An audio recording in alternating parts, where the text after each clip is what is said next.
के पैसे और ये दुनिया के भोग और ये दुनिया का बड़प्पन है ना, ये बिसर जाता है। असल में कृष्ण की आंखें घायल करने के लिए, ब्रह्म किसी को घायल करके अपनी ओर नहीं बुला सकता हो, है ना। निराकार ईश्वर घायल करके नहीं बुला सकता। खुद किसी को 1000 बार गरज हो तो ब्रह्म के पास जाए, निराकार के पास जाए, समाधि के पास जाए। लेकिन ये तो महाराज निशाना साध के लोगों को अपनी ओर बुलाने वाला है। तो अब देखो, आंखों को गाली दी हुई है तो आपको सुनाते हैं। ये चोर पक्का कौन, ये बताया कि कृष्ण तुम्हारी आंखें चोर हैं। ये किसी श्लोक में है हो, बोले गोपियों हमारी आंखों ने तुम्हारा क्या चुराया है, कैसे जब चाहो जब कह दो चोर। बोले हम जानते हैं उन्होंने अच्छी जगह पर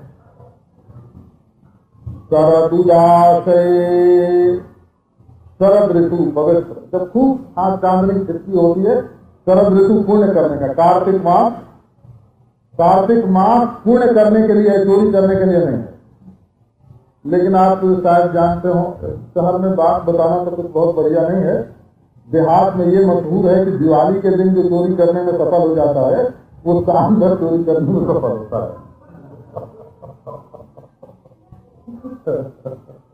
तो चोर लोग मुहूर्त करते हैं दिवाली को, तो कब होती है कि शरद ऋतु में होती है ना। अच्छा, खूब चांदनी छिटकी उस प्रकाश में चोर वो जो अंधेरे में जाके चोरी करे तो कच्चा बोला, और जो उजेले में चोरी कर ले तो पक्का है ना। तो और जो महाराज रोज रोज चोरी करे तो ठीक, पर एकादशी को भी न है ना, तो वो पक्का हुआ। तो शरद तो ऋतु और उदास है सरोवर माने पवित्र तीर्थ, और जगह तो चोरी करते ही है महाराज, तीर्थ में भी करते हैं। सत्संग में आके जूता चुरा जाता। बोले भाई इसी कथा में चर्चा क्यों करते हो? जब देखो एक काम ज्यादा करना पड़ता है, आदमी रखो, जूते की रक्षा करो, है ना, ये काम ज्यादा सब जगह करना पड़ता है, सभी जगह करना पड़ता है।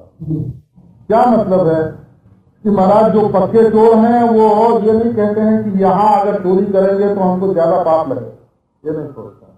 तो ये भगवान की जो आंखें हैं ना,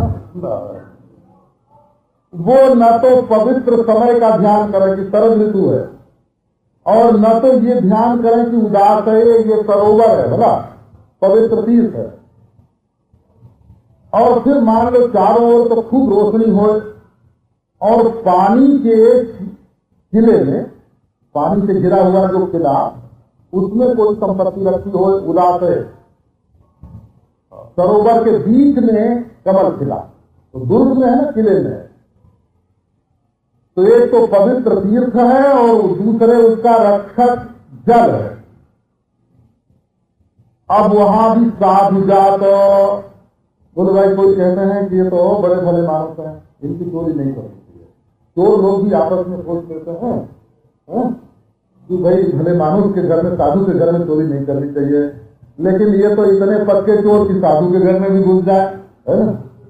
तो साधु जात जो अच्छे वंश में उत्पन्न हुए हैं, बढ़िया किस्म के हैं, और स्वयं सत माने संत हैं, भले भले हैं स्वयं जो कमल, ऐसे कमल अपने पेट में छिपाए करके रखते हैं लक्ष्मी को, शोभा को।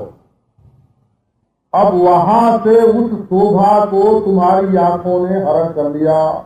इतने पक्के चोर हैं ये तुम्हारे लोचन, ऐसी चोर हैं ये तुम्हारी आंखें कि वहां से भी चुरा करके ले आती हैं।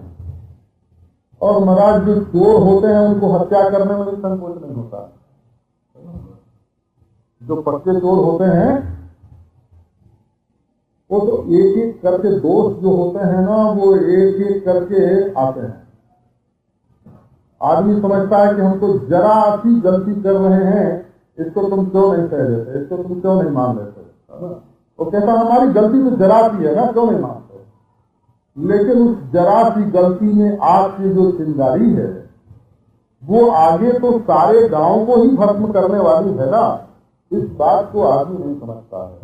तरंगायिता आदि इन्हें संगात समुद्रायन्ते, ये दोष जो अपने जीवन में आते हैं वो पहले तो तरंग की तरह आते हैं, लहर की तरह आते हैं, लेकिन जब संग मिलता है तो बिल्कुल समुद्र की तरह हो जाते हैं। तो जब चोरी आती है तो हत्या भी आती है। अब ये भगवान की दृष्टि, नारायण कहो, ये आंख जो उनकी है ना, वो ऐसे समझो कि बड़े पवित्र समय में, बड़े पवित्र स्थान में, बड़े पवित्र आत्मा के वंश में उत्पन्न, बड़े पवित्र गुरु के शिष्य, है ना, बड़े पवित्र गुरु के शिष्य, स्वयं बड़े पवित्र आत्मा, उनके हृदय में एक हृदय में प्रेम का सौंदर्य रखा हुआ है। देखो भगवान ने जन्माष्टमी के दिन, शरद पूर्णिमा के दिन, जगौ कलम वाम दृशाम मनोहरम, शरद पूर्णिमा के दिन गोकुल तरीके रसीले स्थान में और गोपी रूप जो कमल हैं उनके हृदय में जो प्रेम रूप सौंदर्य है, अपनी बांसुरी के द्वारा जैसे उसका हरण किया, वैसे वो अपनी दृष्टि से भी लोगों के मन को हरण करते हैं। उस सूरतनाथ से बोले, जब तुम्हारी आंखें चूर हैं, इन्हीं से तुमने जाचना की, इन्हीं से वर दिया, इन्हीं के कारण हम तुम्हारी वेदांत की गुलाम हो गई, अब इन्हीं से तुम हमारी हत्या कर रहे हो। तो कृष्ण क्या तुमको वध का दोष नहीं लगेगा? जिस वृक्षों की संवर्ध्य स्वयं से तुम असाम प्रथम, अगर अपने आप कोई जहर का पेड़ लगावे तो भी अपने हाथ से उसको काटना नहीं चाहिए। तो अपना लगाया हुआ पेड़ है, जहर का है, तो अपना लगाया हुआ पेड़। जिस वृक्षों की संवर्ध्य पेड़ लगाया, उसका सीखा, अब अपने हाथ से उसको काटे कैसे? तो तुमने हमारे हृदय के खेत में, हृदय के बगीचे में ये प्रेम का बीज बोया, उसको अंकुरित किया, पुष्पित किया, फलित किया, अब वो पक करके रस पान करने योग्य हुआ तो सब तुम सीख गए, है ना। ये तो किसान ने अपनी सारी जिंदगी जैसे कोई फल उत्पन्न करने में लगाई हो और जब उसके रसा स्वादन का मौका आवे तो परदेश चला जाए, तो ये क्या उसके लिए योग्य है? जब तुम्हें प्रकट हो करके आपने लगाए इस प्रेम वृक्ष का जो रस है उसका आस्वादन करना चाहिए। साधु जात सत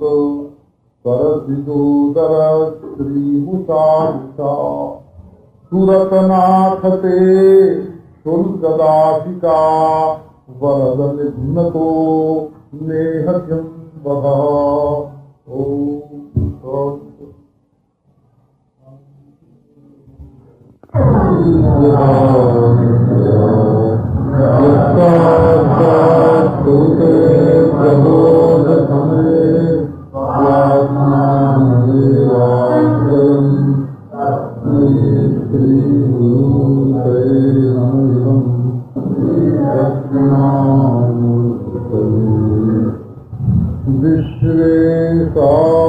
विश्वेशामनुरञ्जनेन जनयन् आनन्दमिन्दीवरश्रेयं श्यामल कोमलैरुपनयन्नयनैरनन्दोत्सवम् स्वच्छन्दं व्रजसुन्दरीभिरधितः प्रत्यङ्गमालिङ्गितः श्रृङ्गारः सखि मूर्तिमानिमधो मुदितो हरिप्रीयते।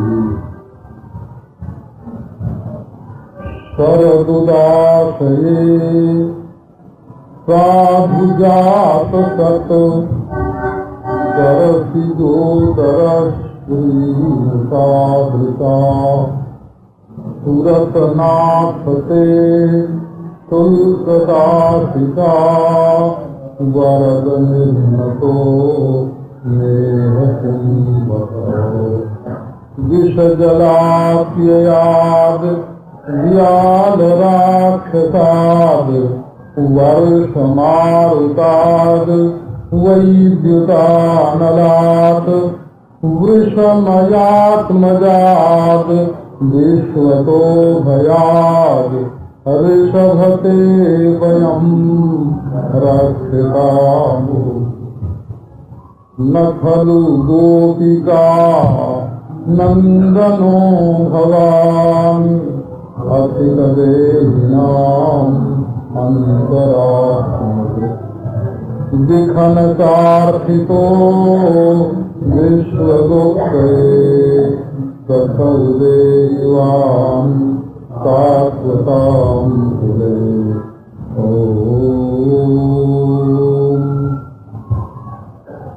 ओम शांति शांति शांति।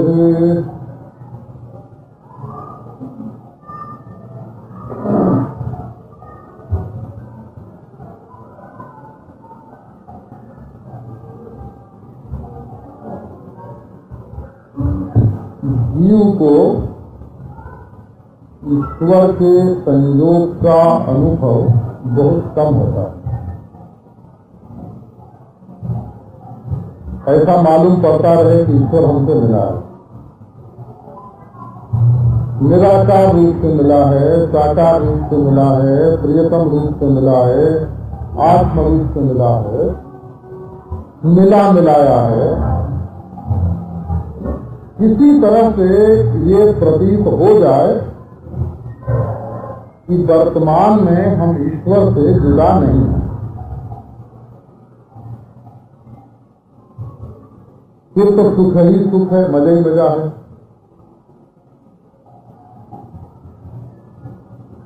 लेकिन संसार के लोग ईश्वर के मिलन का, संयोग का सुख अनुभव नहीं करते हैं। ये बड़े बड़े महात्माओं की बात हुई तो नष्ट स्मृति रति परित्यजन देहम ज्ञान समकाल मुक्ता। जहां देखते हैं बस वही वो है, जहां देखता हूं वहीं तू ही तू है।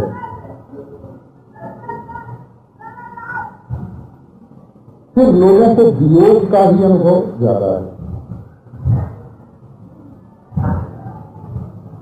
तो वियोग जो लोग मानते हैं कि हम ईश्वर से बिछड़े हुए हैं, उनमें भी ईश्वर के बिछड़ने का दुख किसी को होता है, किसी को नहीं होता है। अब आप जरा अपने बारे में सोचो कि ईश्वर से वियोग का दुख आपको कभी सताता है? पति का वियोग सतावे, पत्नी का वियोग सतावे, पुत्र का वियोग सतावे, धन का वियोग सतावे, और युग युग से बिछड़े हुए ईश्वर का वियोग अपने को न सतावे, तो ये हृदय का पत्थर हो जाना है ना। इसीलिए चैतन्य महाप्रभु कहते थे कि हे प्रभु, तुम मुझे विरह की स्फुरणा दो। हमको ये तो मालूम पड़े कि हम तुमसे बिछड़े हुए हैं, फिर हम छटपटाएंगे, रोएंगे, कल्पेंगे, दुखी होंगे, हमारा दिल फटेगा, तुमको दया आएगी, तुम दौड़ के उठाओगे। पर एक बार हमको ये मालूम तो पड़े कि हम अपने प्राण प्यारे, अपने हृदयेश्वर, अपने जीवन सर्वस्व प्रभु से अब बिछुड़ के संसार में भटक रहे हैं, दुखी हो रहे हैं। तो ये जो संसारी लोग हैं ना, पैसा कमाने में लग गए, तो जुआ भी खेलने लगे, बेईमानी भी करने लगे, चोरी भी करने लगे, भोग भोगने में लग गए तो व्यभिचार अनाचार भी करने लग गए, लड़ाई झगड़े में लग गए तो हिंसा द्रोह हत्या करने लग गए। हमको ईश्वर की जरूरत है दुनिया में, ये तो इन लोगों को मालूम ही नहीं पड़ता है। तो देखो, भजन करने वालों को इस बात से सावधान रहना चाहिए बोला। उनको ये नहीं सोचना चाहिए कि ये बड़ा सेठ जो है, ये जब दिन भर जुआ खेलता है और ईश्वर का नाम नहीं लेता, तो जब इतना बड़ा सेठ होकर ईश्वर का नाम नहीं लेता तो हम क्यों लें? हमको लेने की क्या जरूरत है? अपना आदर्श उस जुआरी सेठ को मत बनाना हो, है ना, उस भोगी राजा को, उस जुआरी सेठ को, है ना, उस लड़ाकू पहलवान को अपने जीवन का आदर्श मत बनाना कि जब ये लोग भगवान का भजन नहीं करते तो हम क्यों करें। ये तो दुनिया में ऐसे रच पट गए हैं कि जब तक इनको काल ही ठीक नहीं करेगा,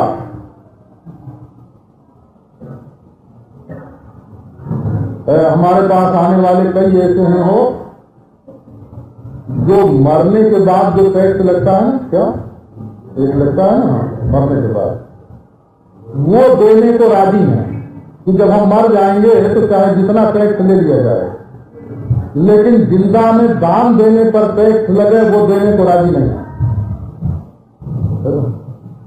वो कहते हैं मरने पर टैक्स चाहे जितना देना पड़े, जिसको लेना होगा ले लेगा, लेकिन हम महाराज अब अगर किसी को दे देंगे तो ये दान देने का टैक्स हमको लग जाएगा, तो मरने के बाद वाले टैक्स से तो बचेंगे नहीं, दान देने वाले टैक्स से भले बच जाए।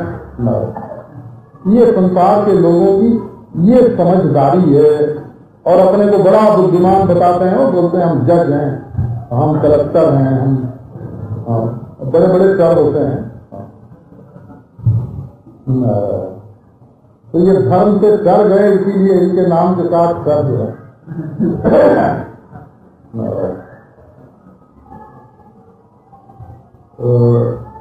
अब देखो ना, इसमें लोभ के सिवाय और क्या कारण हो सकता है कि आदमी मृत्यु के बाद वाला टैक्स देने को राजी हो और दान देके जो सुख मिलता है उसका टैक्स देने को राजी न हो।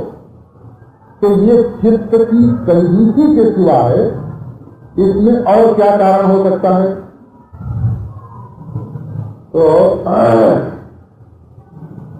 तो जो ये संसारी लोग संसार में रखे पते हैं, फंसे हैं, साधन भजन करने वालों को इनको अपने से बड़ा समझ करके इनके पीछे चलने की कोशिश नहीं करनी चाहिए।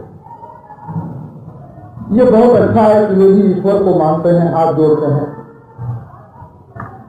लेकिन तुम ये देखो कि तुम्हारे चित्त में ईश्वर की प्राप्ति के लिए कभी वेदना, पीड़ा, तड़प होती है कि नहीं? ये जन्म कोटि सुकृतैर न लभ्यते, बड़ी भारी चीज है ये। कृष्ण भक्ति रस भाविता मति क्रियताम यदि कुतोपि लभ्यते तत्र मूल्यमति लौल्य में कलम जन्म कोटि सुकृतैर न लभ्यते। खरीद लो, खरीद लो, ये महात्मा कहते हैं खरीद लो, खरीद लो। तो महाराज कौन सी चीज खरीदें? आप किस सौदे का विज्ञापन कर रहे हैं? बोले कृष्ण भक्ति रस भाविता मति, कृष्ण भक्ति के रस से सराबोर, कृष्ण भक्ति रस से सर, अक्कल खरीदो, अक्कल, बुद्धि खरीदो।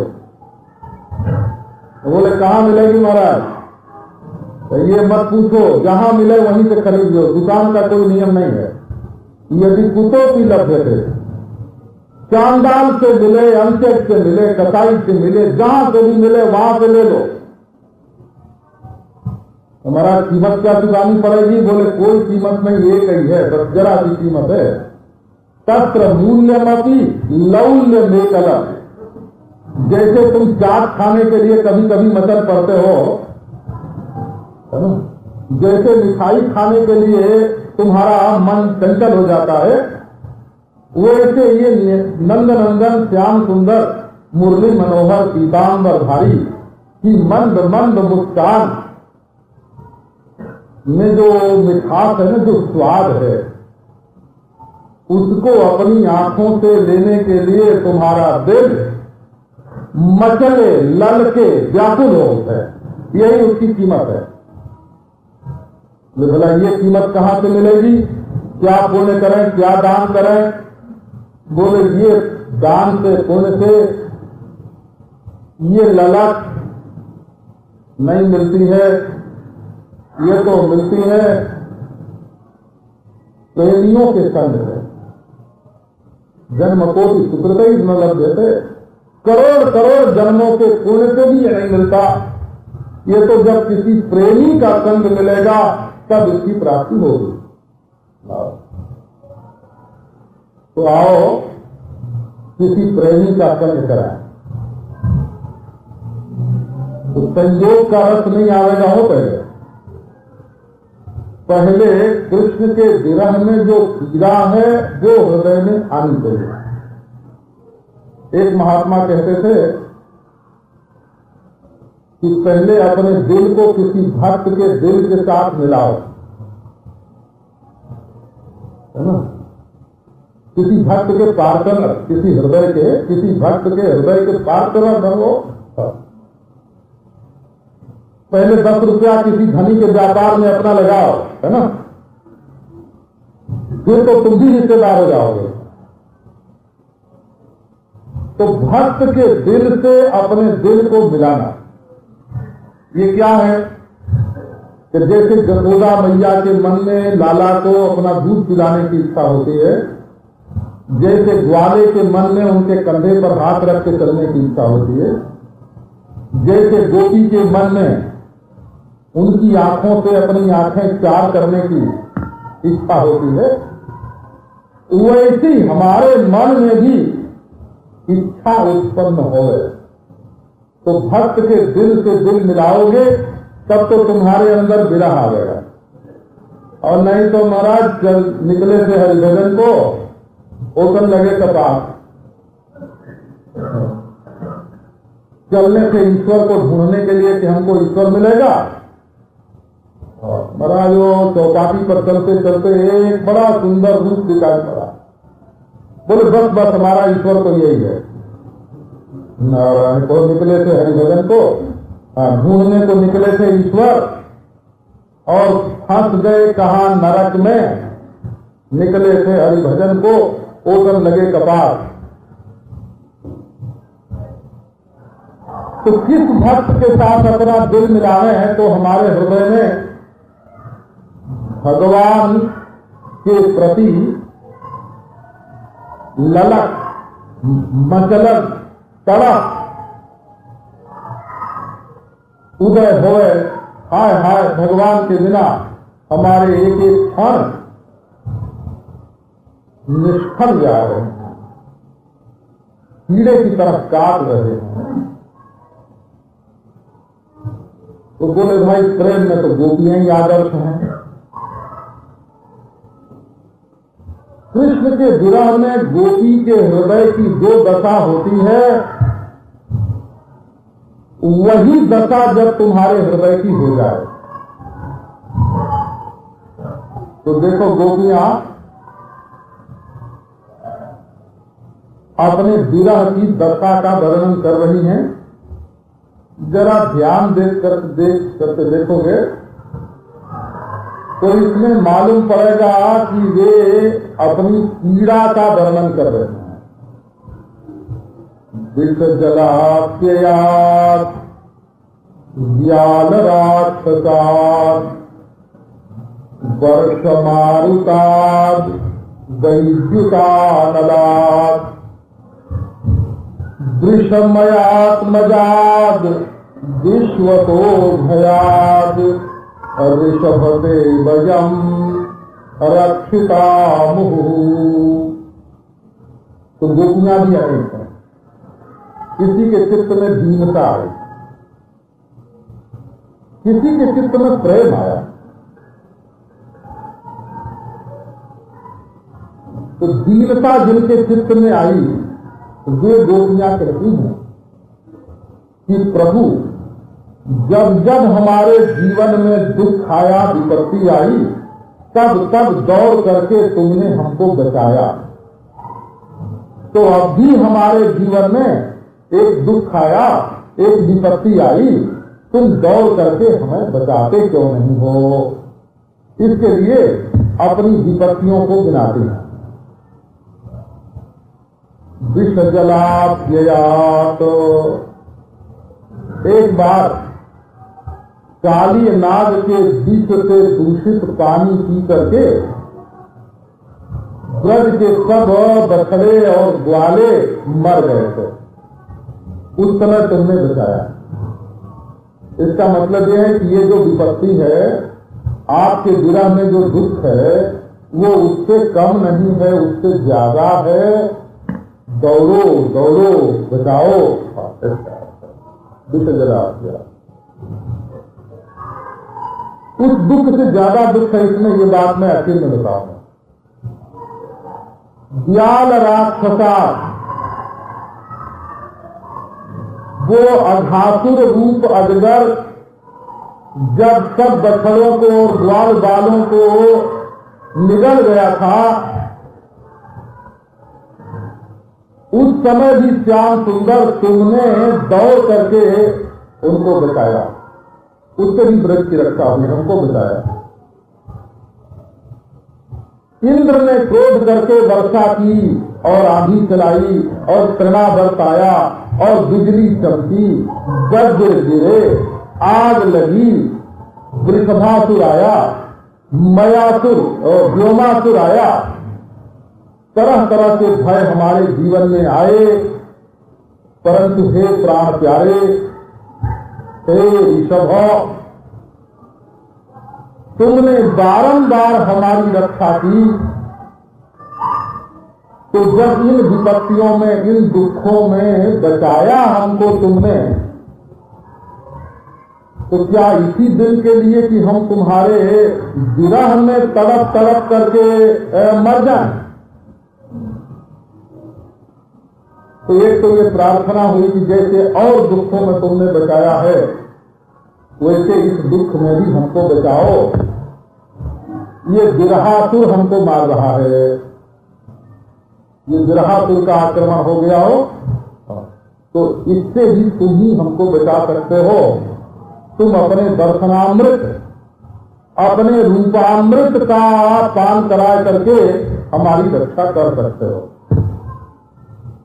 अब देखो, इसमें दूसरी बात आपको बताता हूं। जो लोग भगवान के भक्त होते हैं,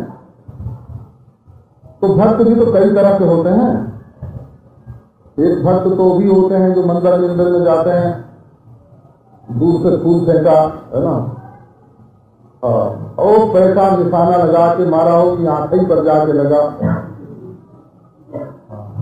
वो समझते हैं कि हमारे पैसे की याद कैसे रहेगी भगवान को जब तक चोट नहीं लगे। तो ऐसे भक्तों की बात नहीं है।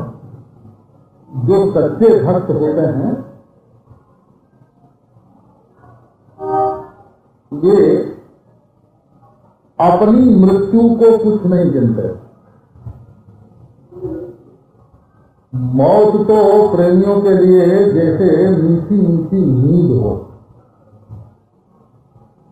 प्रेमी लोग तो कहते हैं कि हमको नींद भी नहीं आती है। वो तो कहते हैं, एक गोपी वर्णन कर रही थी कि सखी आज मैंने सपना देखा और सपने में श्याम सुंदर आए और उन्होंने मेरे मांग में सिंदूर डाल दिया, मेरे गले में माला पहना दी, मुझे अपने हृदय से लगा लिया और कह दिया कि गोपी तुम तो मेरी हो। हाँ, बड़ा आनंद आया सखी, आज तो सपने में प्यारे ने बड़ा प्रेम प्रकट किया। अब दूसरी गोपी सुन के वहां से अलग गई। अब वो बेचारी पछता रही, कह रही कि अरे सखियो, हमारी वो सखी जो है ना वो धन्य है, धन्य है। तो कैसे कहो, तो सपने में श्याम सुंदर को देखते हैं। या पश्यंती प्रियम स्वप्ने धन्यास्ताः सखी जोशिता। जो गोपी सपने में श्याम सुंदर को देखती है वो तो धन्य है, धन्य है।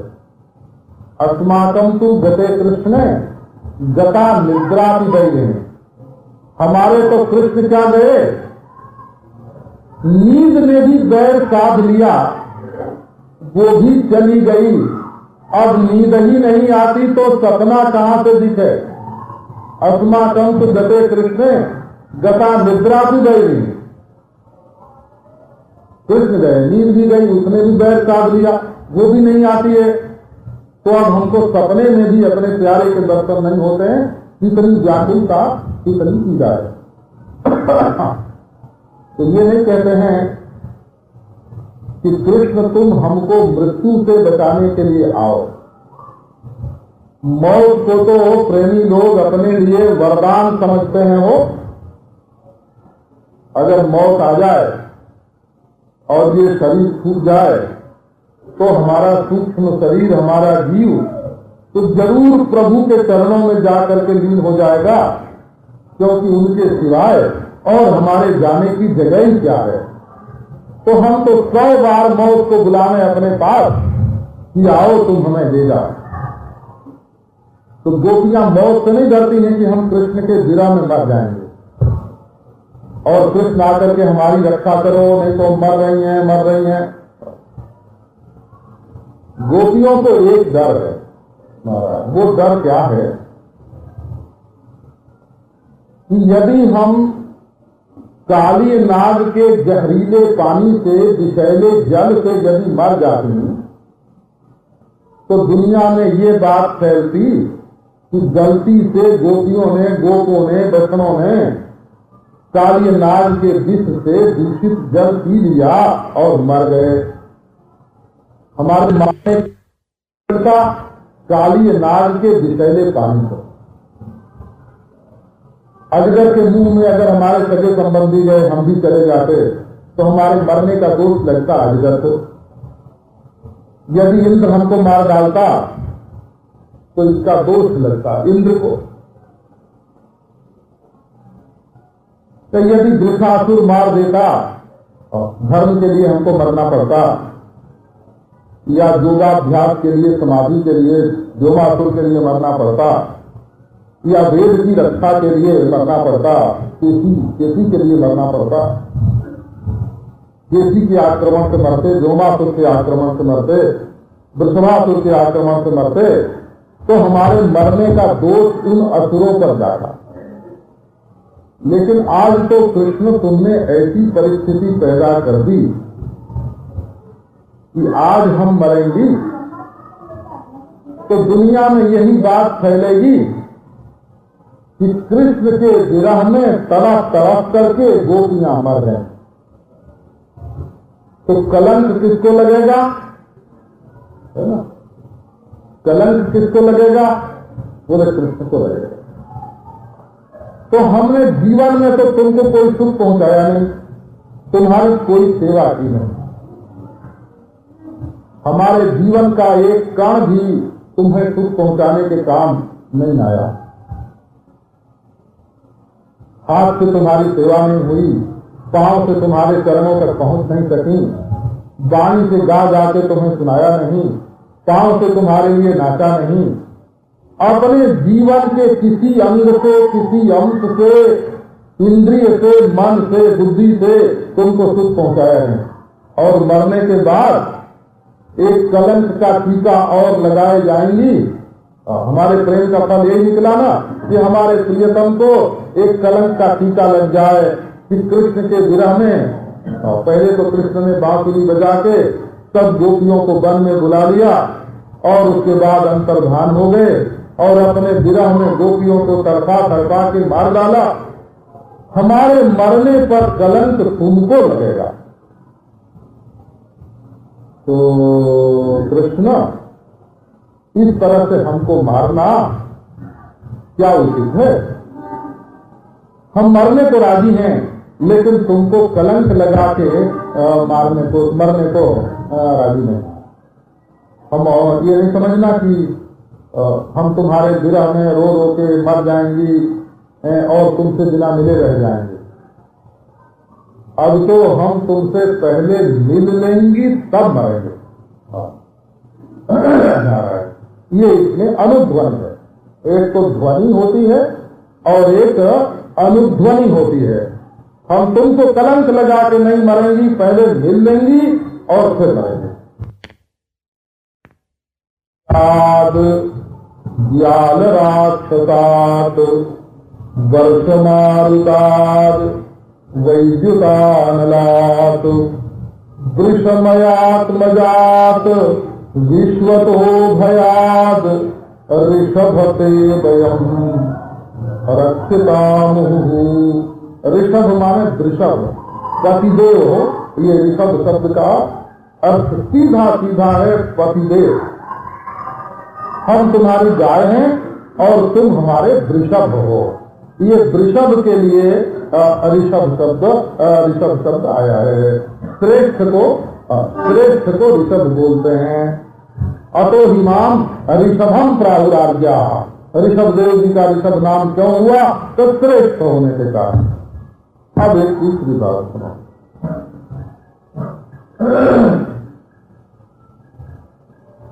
तो भगवान गोपियों की रक्षा करता है। तो किस लिए रक्षा करता है? एक एक क्रम से देखो। विष जलाप्ययात् ज्ञान राक्षसात्। पहले मिलता है संसार में विष से मिश्रित रस, जल। जल न रस। जल शब्द का अर्थ जड़ भी है, जड़ पदार्थ, और जल शब्द का अर्थ रस भी है, सुख भी है। रसीला जितना संसार में रस बनता है वो जल से ही बनता है। अगर जीभ पर पानी ना आवे तो कोई चीज रसीली नहीं होगी हो। नारायण।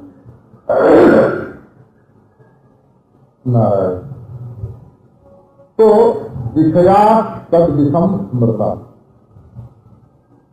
कालीयः इंद्रियाणि याहुः विषया तद विषम स्मृता। कालीय कहते हैं इंद्रियों को, और ये संसार के विषयों का जो इंद्रियों से संबंध हो गया है इसका नाम है विष। तो संसार के लोग जो हैं उनकी पहली मौत तो ये है, मर गए। इंद्रिय और विषयों का संयोग हुआ और उसमें मर गए।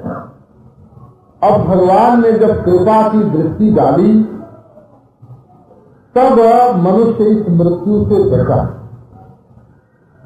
अब उसके बाद वासना का जो अजगर है ना, भगवान से विमुखता है, वो आके निकल देता है। तो वहां भी भगवान वासना बन के आते हैं, स्वयं अजगर के मुंह में घुसते हैं, तब वहां बचाते हैं। अब देवता आता है, इंद्र हवा चलाता है, वो बिजली चमकाता है, वो वज्र गिराता है, वो आग लगाता है। ये सब देवताओं से दुख है। देवता भी तो भगवान की ओर चलने में बाधा डालते हैं। फिर वृक्ष का दुख आया, धर्मानुष्ठान का, और फिर मयात्मज समाधि का दुख आया, क्योंकि श्री कृष्ण की प्राप्ति में ये सब नीचे रह जाते हैं। अपने मंजिले मकसूद पर पहुंचने के लिए पड़ाव पर जो रुक जाएगा ना, एक सज्जन बद्रीनाथ जाने वाले थे, वो हरिद्वार में जो गंगा जी के जल की ठंडक देखी, बोले बस बस अब आगे जाके क्या करना है, इतना ठंडा गंगा जल यहाँ मिलता है, अब आगे जाके क्या करना है। ऋषिकेश में गए हो तो वो हर हर हर हर धारा देख के उनका मन हुआ बस यहीं। जोशी मठ गए, वो हरियाली भरा देख के हरियाली भरा। अब जब देव दर्शनी जहां है वहां पहुंचे तो वो कंचन गंगा चमक रही है, वो चांदी की तरफ बड़े बड़े बर्फ के पहाड़, और वो सूर्य की रोशनी पड़ रही, कहीं कहीं सुनाले मालूम पड़ रहे, कहीं कहीं सोने के बड़े बड़े नगर मालूम पड़ रहे ऊपर। बोले बस बस अब बद्रीनाथ जाने की क्या जरूरत है। तो जो पड़ाव में ही अटक जाता है वो अपने लक्ष्य तक नहीं पहुंचता है। तो ये सब जब रुकावटें आती हैं रास्ते में तो भगवान ही कृपा करके रक्षा करते हैं। अपनी कोई झांकी दिखा के, कोई झलक दिखा के, कोई कृपा प्रकट करके, कहीं चपत लगा के, कभी चपत भी लगाते हैं। जब आदमी फंसने लगता है ना, एक भगत थे हो, पति पत्नी दो, बड़ी भक्ति करते थे भगवान की, दिन रात पूजा में ही लगे रहे। उनके घर में एक बेटा आ गया, महाराज, तो दोनों ने बांट लिया, बस प्यार करें तो बच्चे को भगवान भूल गए। जब भगवान भूल गए तो भगवान ने धीरे से बच्चे को अपनी गोद में बुला लिया, आओ बेटा हमारे पास आओ, है ना। तो बेटे को जब अपने पास बुला लिया तो फिर वो दोनों भगत हो गए भगवान को, फिर भगवान की भक्ति करने लगे। बोले कि प्रभु ऐसा क्यों किया, हमारे बच्चे को अपने पास क्यों बुला लिया। बोले बच्चा तो हमारा था, हमने तो तुम्हें खेलने के लिए दिया था, पर तुम लोग तो ऐसे लग गए खेल में कि हमको बिल्कुल भूल गए।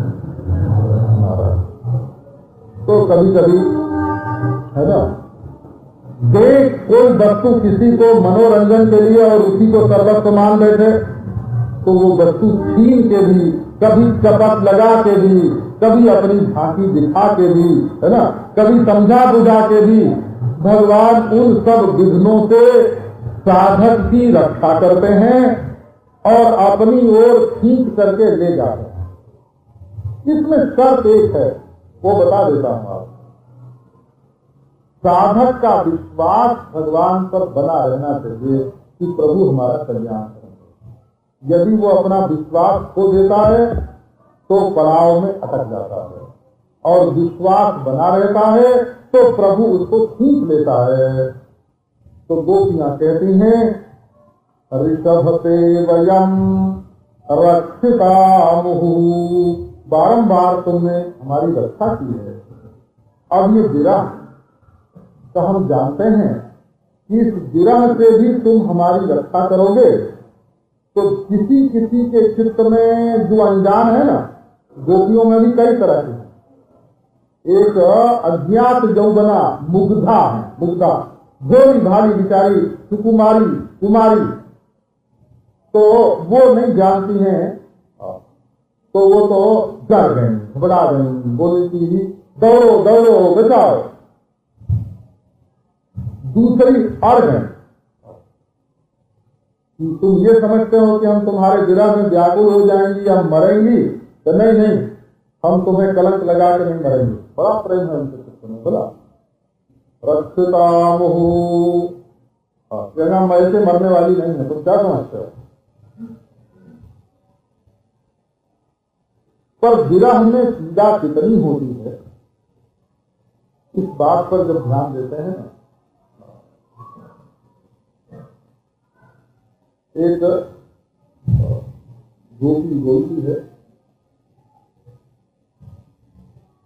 उत्तापी पुटपातोपि गरलग्रामागति शोभनः दम्भोलेरपि दुःसह कटुरलं हृन्मग्न शल्यादपि तीव्रः प्रौढविसूचिका निचयतोऽप्युच्चैर्ममायं बली मर्माण्यद्यभिनक्ति यादवपतेः विश्लेष जन्माद्वरः। श्री कृष्ण के विरह में क्या दशा हो रही है हृदय की, जैसे संपुट में सोना पका गला के, जब सोना पानी पानी हो गया तो जब तक गर्मा गर्म रहेगा तभी तक ना वो पानी पानी रहेगा, ठंडा हो जाएगा तो फिर जम जाएगा। तो वो गर्मा गर्म सोना जैसे किसी ने पिला दिया हो, अब उसकी आंख जैसे दिल में लगती है वैसी आंख लगती है विरह की। उत्तापी पुटपाटतोपी गरलग्रामागत शोभनः। दुनिया में जितनी तरह के जहर हैं सब अगर इकट्ठा करके किसी को पिला दिए जाए तो उसकी जो दशा होगी वो छटपटी, वो व्याकुलता कृष्ण के विरह में होती है। दम्भोले रपि दुस्सह, और किसी के हृदय में वज्र मार दिया जाए तो वज्र लगने पर कितनी पीड़ा होगी। देखो ना, अपने हृदय में भगवान के विरह में कभी पीड़ा होती है, कभी उनके लिए 4 बूंद आंसू निकलते हैं, कभी कंठ में उत्कंठा आती है, कभी हृदय बढ़ता घटता है कृष्ण के लिए, कभी कृष्ण के विरह में शून्यता आती है चित्त में। जब विरह तुमको दुख नहीं देता है तो कृष्ण के मिलन में सुख का अनुभव भी कहां पे होगा। जिसके विरह में दुख नहीं होता उसके मिलन में सुख भी नहीं होता। खाते हैं, पीते हैं, सोते हैं, मस्ती करते हैं, ईश्वर का विरह किसको व्यापता है। कटुरलम हृदमग्न संध्यारति, विषैला बाण चुभ गया हृदय में, वो रोग हो गया हो जिसको बोलते हैं कालरा। सौधा तीव्र विभीतिका निचयतो ममायम बलि। एक एक रोग व्याकुल है, एक एक रग फट रही है, एक एक अंग टूट रहा है, एक एक मन की वृत्ति दुख से व्याकुल हो रही है। कैसे कृष्ण के लिए होना। तो बोले कि कृष्ण छोटे छोटे दुख में तो तुमने बचाया, तो क्या इसी दिन के लिए बचाया था। कई लोग बकरा पालते हैं, खूब खिलाते हैं, मोटा करते हैं, है ना। हाँ, कुत्ते को उसके पास नहीं जाने देते हैं, भेड़िया से बचाते हैं, प्यार से बचाते हैं बकरे को, भेड़िए से